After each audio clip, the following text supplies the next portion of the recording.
जय हिंद दोस्त, बता दूं कि जो बिहार एसएससी 2023-24 की जो वैकेंसी है, इसमें जो एडिट करना है या डॉक्यूमेंट अपलोड करना है, उसके बारे में सभी आज एकदम संपूर्ण डिटेल बताएंगे। ठीक है, तो ये वीडियो सभी के लिए इम्पोर्टेंट है जिनका उन्होंने फॉर्म एकदम सही तरीके से पूरा भरा हुआ है या जिनके फॉर्म में कोई भी त्रुटि हुई है, ये दोनों के लिए है। अगर आप डॉक्यूमेंट अपलोड नहीं करेंगे तो आपका एडमिट कार्ड जारी नहीं किया जाएगा। ठीक है, क्योंकि देखिए ये एक ऑफिशियली देखिए नोटिस है। इस नोटिस में एकदम क्लियर किया गया है कि सभी को डॉक्यूमेंट अपलोड करना ही करना है।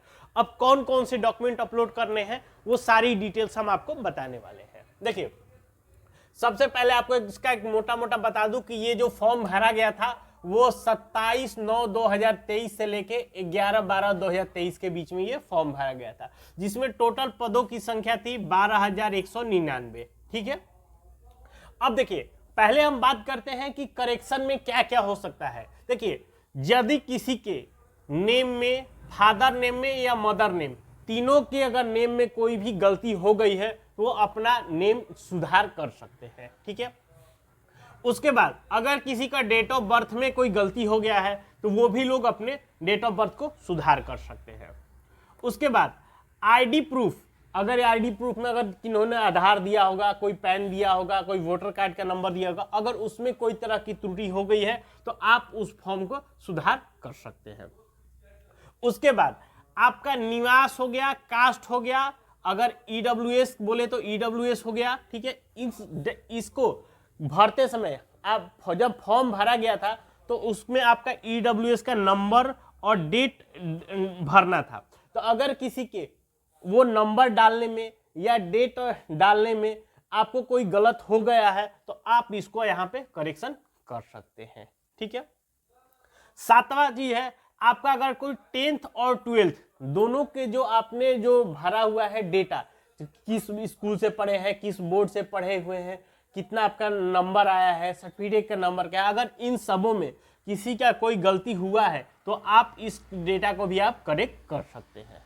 ठीक है, उसके बाद आपका यदि किसी ने जैसे कोई कंप्यूटर सर्टिफिकेट या टाइपर सर्टिफिकेट का डिटेल्स जो डालना था, अगर उसमें कोई किसी तरह की त्रुटि हुई है तो आप इस फॉर्म को अपना सुधार कर सकते हैं। यानी कुल मिला के आपको 8 पॉइंट पे आप अपना सुधार कर सकते हैं। ये उनके लिए है जिनको फॉर्म में कोई गलती हुआ है। वो अगर किसी के फॉर्म में गलत हुआ है तो करेक्शन प्लस डॉक्यूमेंट अपलोड ये दोनों करने होंगे। ठीक है, अगर किसी का ये फॉर्म सही है तो अगर डॉक्यूमेंट अपलोड करने हैं तो उसके हम आगे डिटेल्स बात करते हैं। देखिए, पहले थोड़ा सा समझ लीजिए, जो ये स्टार मार्क जो मैंने 6 पॉइंटों पर लगाया है ये उनके लिए है जो बिहार से बाहर के छात्र हैं जिन्होंने इस फॉर्म भरा है। ठीक है, उनके लिए देखिए पहला बात करते हैं कि आपको 10th का मार्कशीट अपलोड करना है।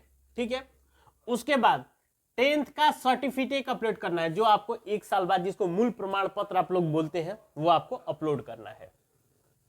तीसरे नंबर पे 12th का मार्कशीट, 12वीं का आपको मार्कशीट देना है, और 12th का सर्टिफिकेट। थोड़ा सा समझिएगा, क्योंकि जो भी लोग अभी 2023 में पास किए होंगे, हो सकता है कि वो लोग बोले कि सर मेरा मूल प्रमाण पत्र मेरे पास अभी मिला नहीं है, तो आप लोग अपने कॉलेज में पता करें, अपना मूल प्रमाण पत्र आपके कॉलेज में आ गया होगा। ठीक है, तो आप वहां से मूल प्रमाण पत्र आप अपना लेकर उसके आपको अपलोड करना है। ठीक है, अगर जिसका अभी तक मान लीजिए कोई कॉलेज बोलता है कि नहीं हमारे पास अभी मूल प्रमाण पत्र अभी कोई बोर्ड के द्वारा अभी जारी नहीं किया होगा, तो आप उस केस में आप दोनों जगह आप मार्कशीट ही, ये दोनों जगह पे आपको 12th का मार्कशीट ही आप अपलोड करेंगे। इस बात का आप ध्यान रखिएगा।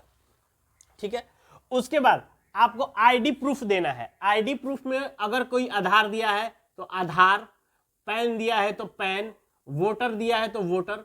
और ये बात ध्यान रखिएगा, अगर आप आधार या वोटर देंगे तो उसके आगे और पीछे का दोनों दीजिएगा। अगर कोई पैन होगा तो पैन का केवल फ्रंट की जरूरत है। ठीक है, ये बात। उसके बाद कंप्यूटर प्लस टाइपिंग सर्टिफिकेट, यदि जो भी लोग अगर कंप्यूटर और टाइपिंग सर्टिफिकेट का डिटेल्स भरे होंगे, ठीक है, वो कंप्यूटर और टाइपिंग दोनों को। लेकिन एक बात ध्यान रखिएगा, आपको ये दो अलग अलग में नहीं आ रहा है, ये दोनों को आपको एक ही साथ स्कैन करना है, उसका पीडीएफ बना के इसको अपलोड करना है, ठीक है। उसी तरह ये आधार का भी आपको दोनों को एक साथ आपको स्कैन करके पीडीएफ बना के फ्रंट या बैक आपको देना है, ठीक है। तो ये जो 6 पॉइंट है वो बिहार से के हों, बिहार के बाहर के हों, ये डेटा एकदम सभी के लिए है, ठीक है। अब जो लोग बिहार से बिलोंग करते हैं उनके लिए स्पेशल क्या है, निवास प्रमाण पत्र। आपका जो भी फॉर्म भरते समय आपने जो निवास का डॉक्यूमेंट दिया है, उसका डाटा, उसका डेट, उसी निवास को आपको अपलोड करना है, ठीक है। ये आपके लिए स्पेशल हो गया आपका, ये आपका बिहार के केस में। और ये बिहार के केस में दूसरा एक चीज है जाति प्रमाण पत्र। अब देखिए जाति प्रमाण पत्र में किसको क्या अपलोड करना है ये थोड़ा समझ लीजिए। यदि कोई जनरल या ईडब्ल्यूएस के है, अगर उन्होंने ईडब्ल्यूएस सर्टिफिकेट का नंबर दिया है तो वो अपना ईडब्ल्यूएस सर्टिफिकेट यहाँ पे अपलोड करेंगे, ठीक है। अगर वही कोई एससी और एसटी कैटेगरी का है, अगर उन्होंने केवल जाति प्रमाण पत्र दिया है तो वो जाति प्रमाण पत्र अपना अपलोड करेंगे।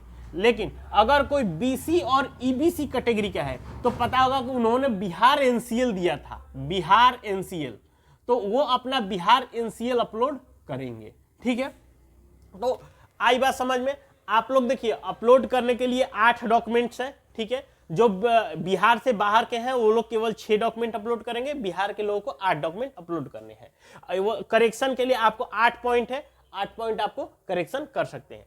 अब बात करते हैं ये डेट। देखिए ये डेट 18/1/2024 से लेके 18/2/2024 के बीच में आपको ये अपलोड करना है। यानी कि ये आपका पोर्टल खुल चुका है, आप लोग जाएं, जो भी लोग जिनका फॉर्म एकदम सही भरा है आप ये सारे डॉक्यूमेंट जल्द से जल्द अपलोड कर दें, ठीक है। जिनको करेक्शन करना है वो अपना जिस पॉइंट पे अगर उनका कोई गलती हुआ है वो अपने पॉइंट को करेक्शन कर ले, ठीक है। अगर इसके बावजूद भी आपको कोई जानकारी चाहिए तो हमें नीचे कमेंट करके जरूर पूछ सकते हैं, ठीक है। वीडियो अच्छा लगे तो एक लाइक जरूर करिए और हमारे चैनल को सब्सक्राइब करिए। मिलते हैं नए वीडियो में, तब तक के लिए जय हिंद।